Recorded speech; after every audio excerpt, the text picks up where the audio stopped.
Alright, so this video is coming to you a little late in the day, but we're going to keep working. I must admit I'm a bit discouraged that I only got through 3 pages yesterday, so I hope to get through a lot more. And I'm going to start leaving a couple of questions for you to do yourself because a lot of this is stuff that you've learned, a lot of this is stuff that you learned well before you even came to my class. Like, for example, area. You know how to do area. You look at the formula, you plug it in. So what is it? Area is a quantity expressing the two-dimensional size of a figure. So length is one dimension, whereas area is two-dimensional. It's measured in square units. So inches squared, centimeters squared, square miles, etc., etc.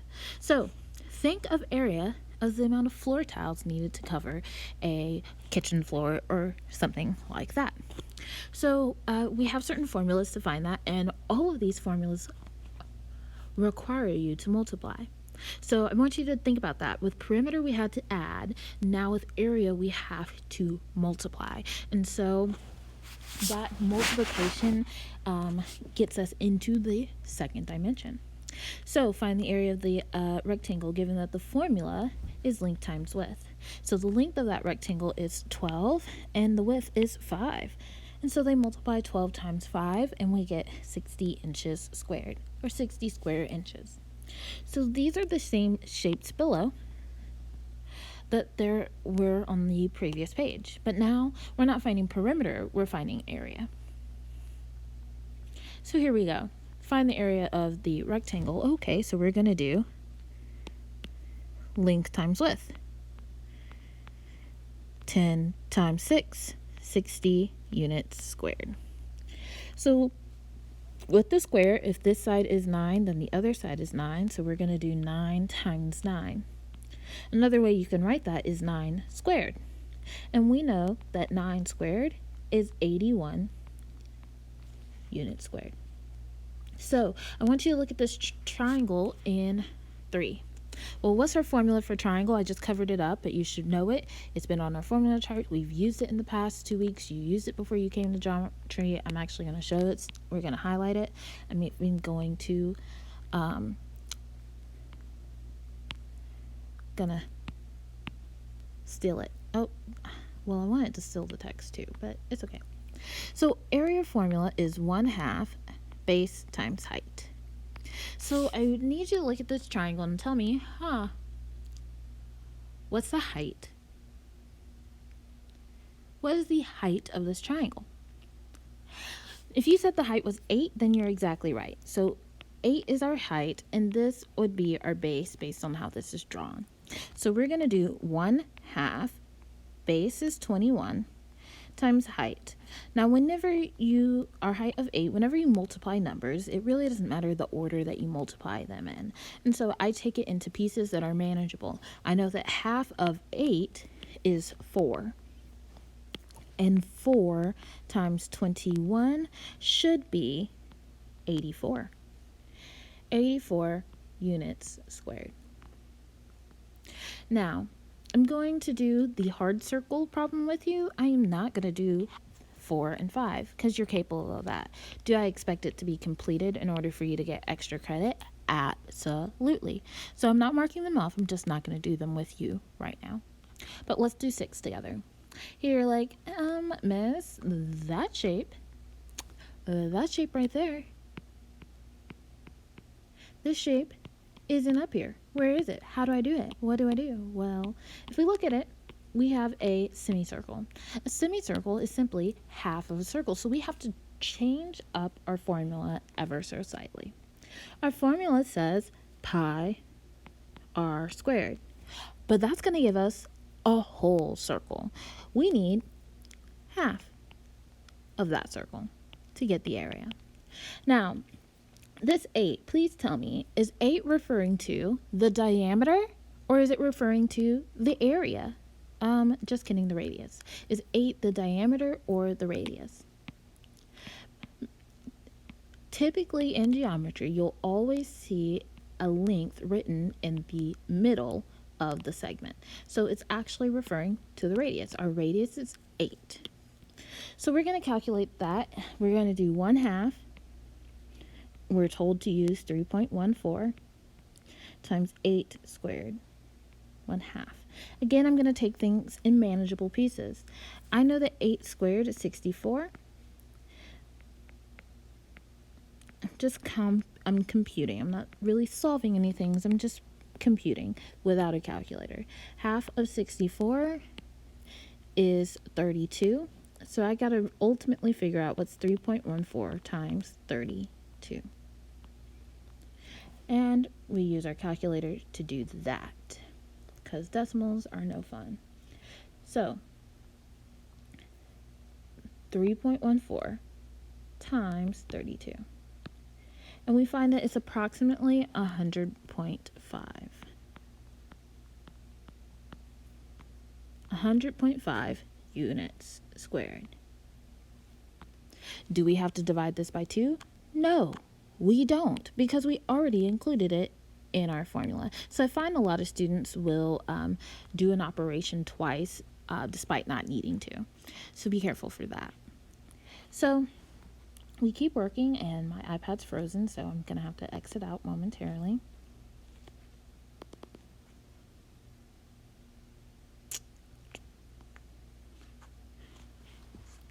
So we keep working, and now we're dealing with volume and surface area. So if you remember, that was week 5 and week 6 from online learning. So I'm actually going to read all of this to you because it's really good review, and let's talk about it. All right.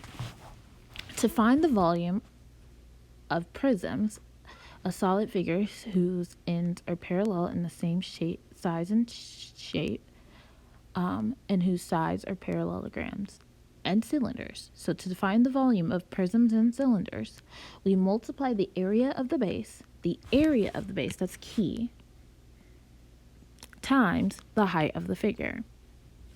The formulas we need to know is that the area of a circle is pi r squared. The area of a triangle is 1/2 base times height. The area of a rectangle is length times width. And the volume of the prism is base area times height, or area of the base times height.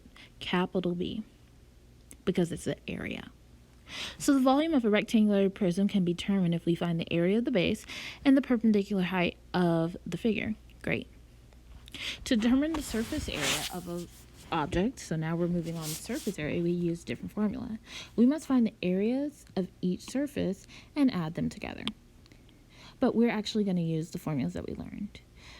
So for the rectangular prism, we find the area of each rectangle and then add them together. For similar, we find the area of each base, then add in the area of the rectangle, that's the circumference, times the height, which wraps around the sides of the cylinder. But we're, like I said, going to use our formula. Surface area is pH plus 2b. That's what we're going to use because that's what we learned. So it says find the volume and the surface area of the following figures. So notice we're finding both. Use a separate sheet of paper if necessary and staple this to your page. So you can use a separate sheet of paper if you need to. Like for me, I could add in a blank piece of paper right here and do my work there, but I'm not going to. I have plenty of room to work it out here. So first, let me establish what's the base. Anytime it's a rectangular prism, we can use the top and the bottom as the base. But other ones, we have to be careful. We have to use the parallel congruent faces as the bases. So our base is this rectangle. Base, rectangle. And then how do I find the area of a rectangle? Well, that's length times width. So we're going to do 8 times 12.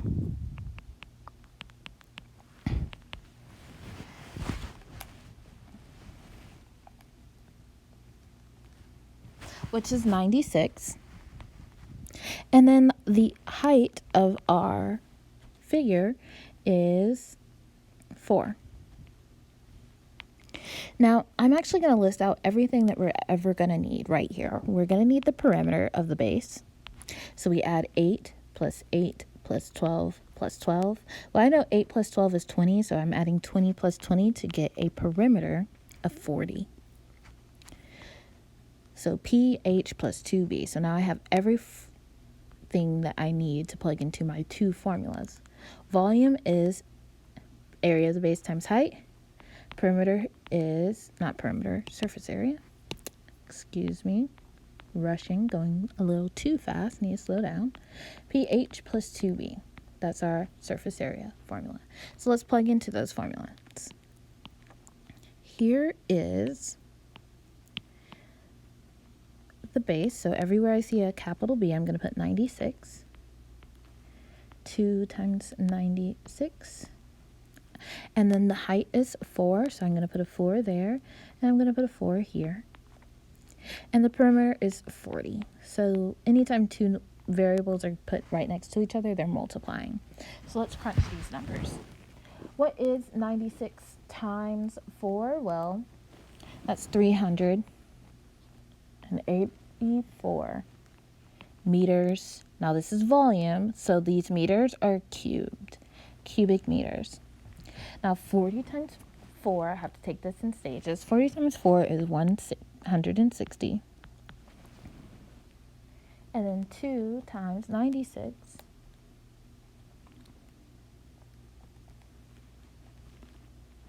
is 192.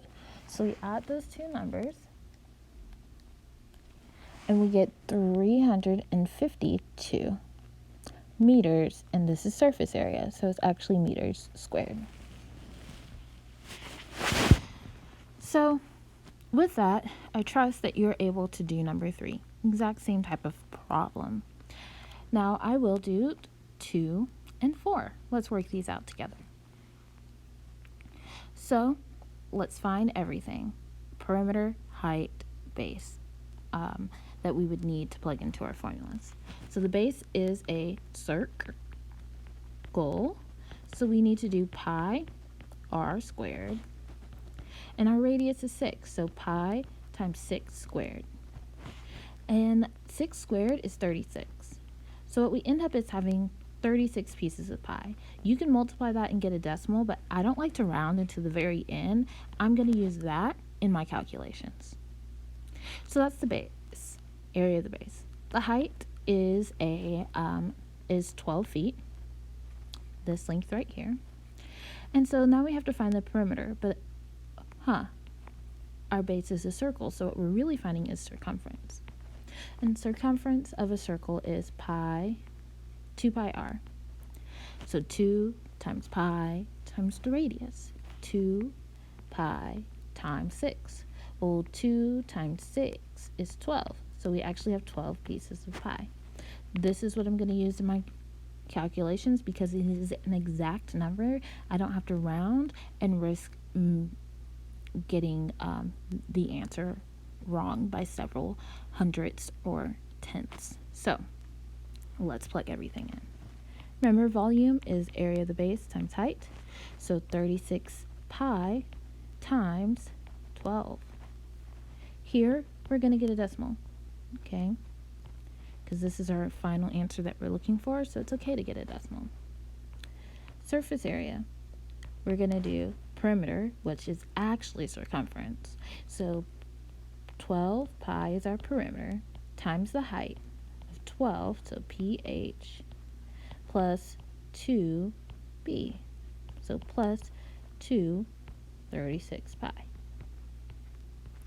Trust me, this is going to clean up just nicely. So we grab our handy dandy calculator. What are you doing? Come on. There we go. Good job. So here's our handy dandy calculator, and we got to know what is 36 pi times 12. Typed it in just like I see it, and I got 1,357.17 feet for volume, feet cubed. Now I'm actually going to take this in pieces because we can clean this up before we type it in the calculator. We know 12 times 12 is 144, so we have 144 pi plus what is 36 times 2? That's 72 pi. And we can actually add these pi's. So 144 plus 72 is 216. So 216 pi. And then this is what I'm going to type in the calculator to get my decimal. Now, I don't want your mind to be blown about this. I don't understand what you're doing with the pi. I've mentioned before that I treat pi like a variable.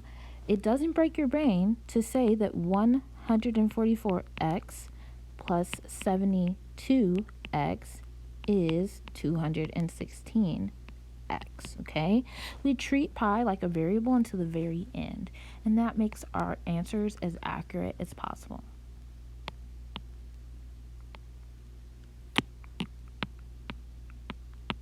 So here's our last prism.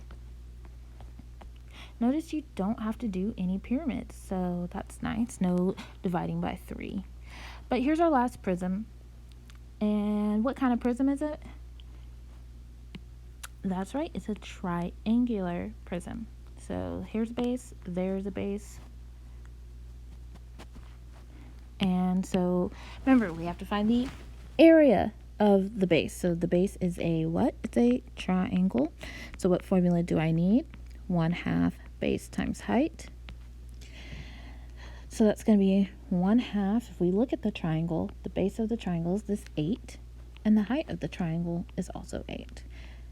So 1/2 of 8 is 4 times 8 is 32. I just multiplied those numbers, not rocket science. Multiplied all 3 numbers in order, working from left to right. So what's the height? Remember, we're not dealing with the height of the base. That's not what we want to know. We want to know what's the height of our prism. So what's the length that connects the two triangular bases? Well, the height is 18.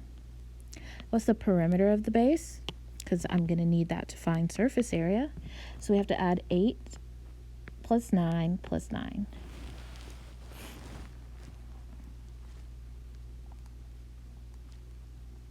And when we do that, we get 26. And so here's all my pieces. Where are the formulas? Let me write them down. Volume is area of the base times height. Now let's plug into that formula. 32 times 18. Surface area is again pH plus 2b. Let's plug into that formula. 26 times 18 plus 2 times 32. And I'm actually not going to write 2 times 32 because I know that 2 times 32 is 64. And so sometimes calculations we can do as we go. 32 times 18 is a little bit too advanced for me. And so I use my calculator and we get 576 feet. What? Well, it's volume. So feet cubic feet. 26 times 18 is 468 plus 64. And so we add those numbers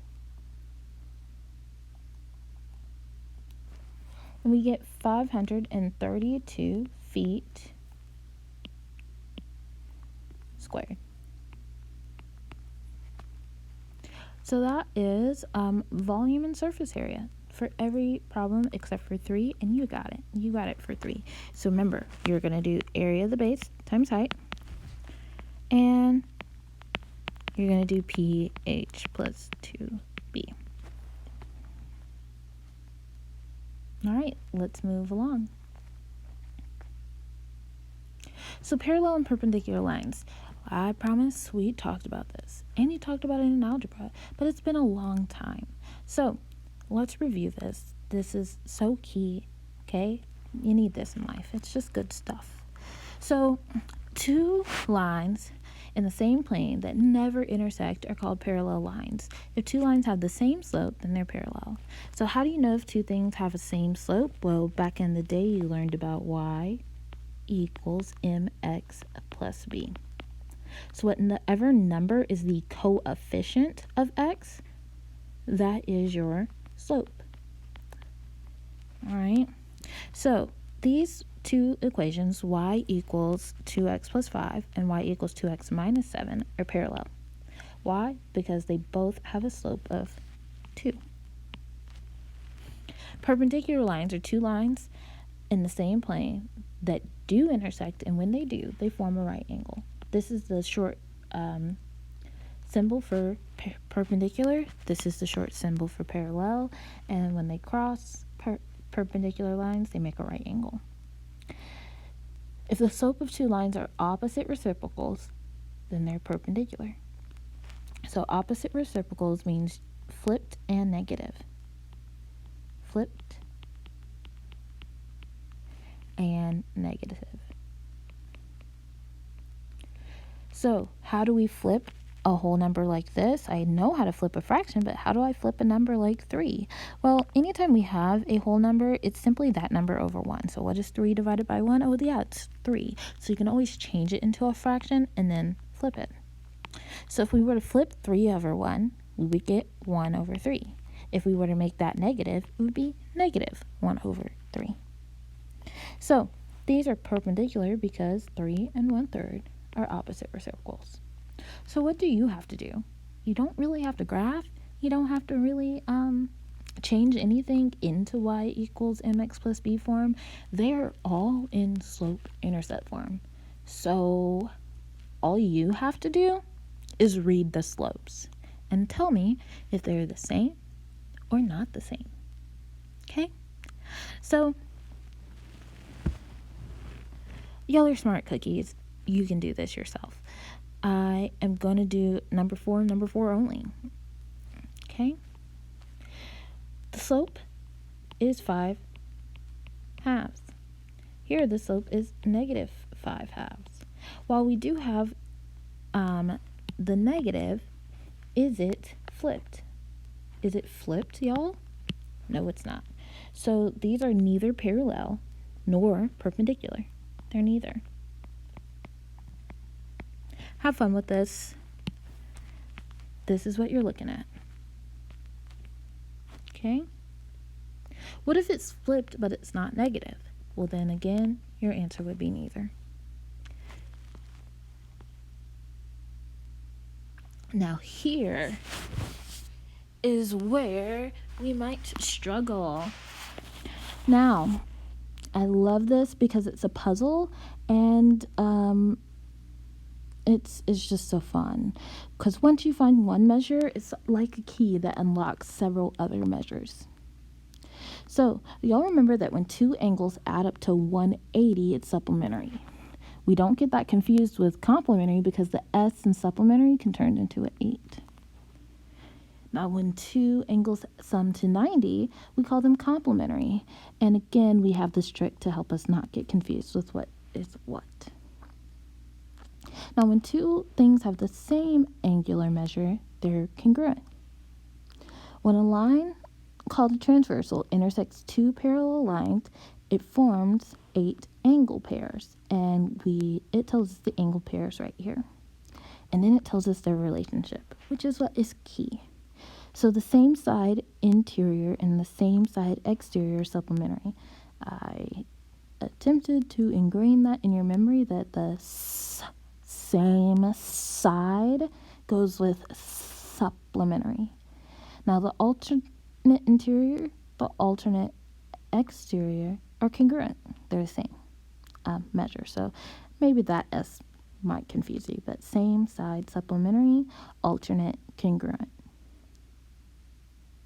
Now, the corresponding angles are also congruent, which is easy. It's the only angle measure with a C, and so they're congruent. So here's our exercise. These lines are parallel. And we're told that angle 10 is 54 degrees. Before we move into all those angle pairs, let's talk about basic knowledge that we know that we know that we know. Okay? Something that we know that we know that we know is that vertical angles are congruent.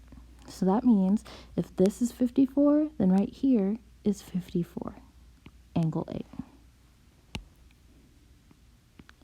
Because vertical angles are congruent. Now, if we look at just the parallel lines cut by this transversal, there's actually 2 transversals in our picture. But if we look at just this transversal, we'll notice that angle 1 and angle 10 are corresponding. Angle 1 and angle 10 are corresponding. So remember, they're on the same side of the transversal, but in the same relative position. So 1 and 10 are both to the left of the transversal, but they're both on top of their yellow line. So left top, same position, corresponding is what? Congruent or supplementary? Corresponding is congruent. Good. So if it's congruent, if it's the same, if 10 is 54, then angle 1 is 54.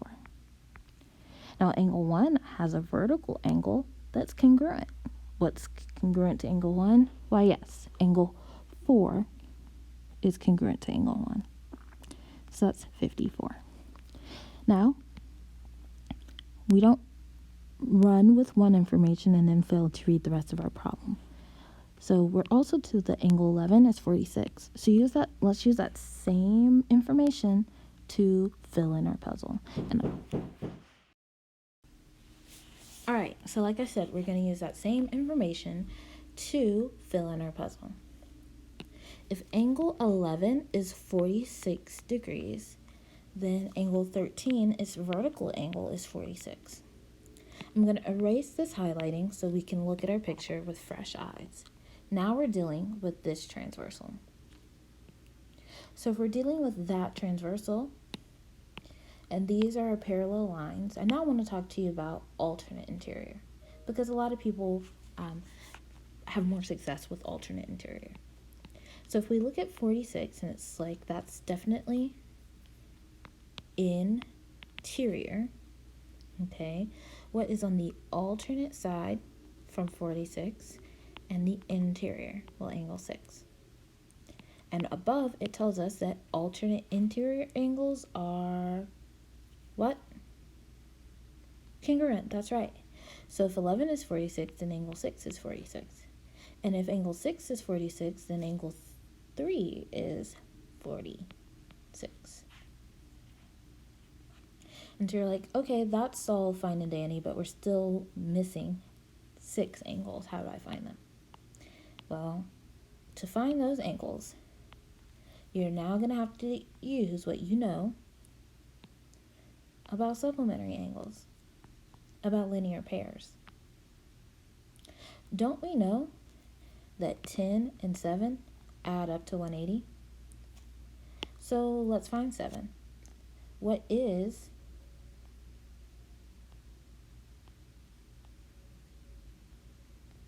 180 minus 54?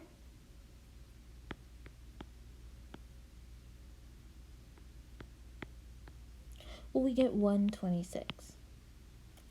And so if 7 is 126, then 9 is 126. Let's use the same logic here. These are a linear pair. That means they're supplementary. That means they add up to 180. So let's take 180 and subtract that 46 degrees. And we get 134. If that's 134, then this is 134, and we found some solid information. But what about the last 2 angles? So, to find angle 2, we have to understand that angle 1, 2, and 3 are all supplementary. All 3 of those angles would add up to 180. So what we're going to do is we're going to add the 2 that we have, and then subtract that from 180. And we get 80. If angle 2 is 80 degrees, what other angle is also 80 degrees? Angle 5. So now you have all the information you need to fill this out. Notice, something I've done since day 1. I start with my picture, label everything I possibly can on the picture. Labeling isn't just like for fun, it isn't just decoration, it actually helps us understand and solve problems, okay? So now that the picture is labeled, it's just a matter of looking at your picture to answer each question. So, with solving equations, that is something you learned well before you came to my class. I'm not going to work out all these problems because you should be able to solve equations, inverse operations, and all of that. I will work out a couple of the more challenging problems. So, and that is going to be these two problems with fractions. So the best way to deal with a fraction is to immediately get rid of it. And so when we think about what a fraction is, 4/5 is saying what is 4 divided by 5. It's like division anytime you see a fraction. So what is the opposite of division? What's the inverse operation? Well, if you said multiplication, then you're exactly right. So what we're going to do, anytime we see a fraction in an equation, we're going to multiply by the denominator on both sides. So over here, I'm going to multiply by 5. Over here, I'm going to multiply by 5. Here, the 5s are going to cancel out, and I'm just going to be left with the 4. So we have 4x equals whatever 8 times 5 is, and last I checked, it was 40. This is a very easy equation for you to solve. Divide by 4 on both sides, and x equals 10. Let's do this problem right here with a fraction. Don't like them, gotta get rid of them. So we look at the fraction, 1/3 x minus 4 equals 7. And we ask ourselves, what's the denominator? What's on the bottom? Well, 3 is on the bottom. So I have to multiply my entire equation on both sides by 3. Over here, the 3's cancel out, and I'm just left with 1. Do I have to write a 1 in front of x? No, I don't. So I end up with x, but I also have to multiply 3 times this.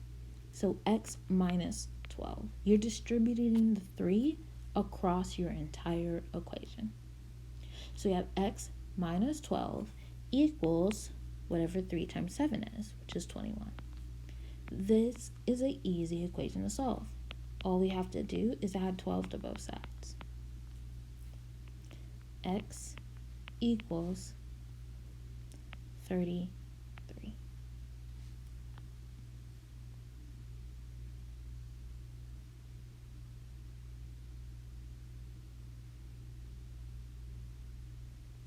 So,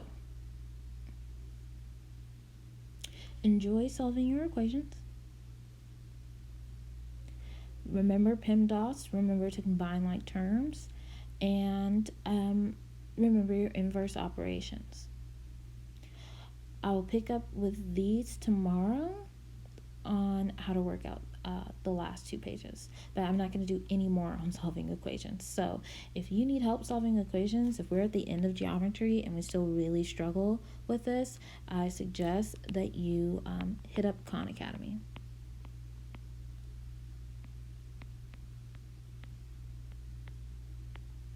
Solving equations. They have an entire course to help you come from a novice level to a master level when it comes to solving equations.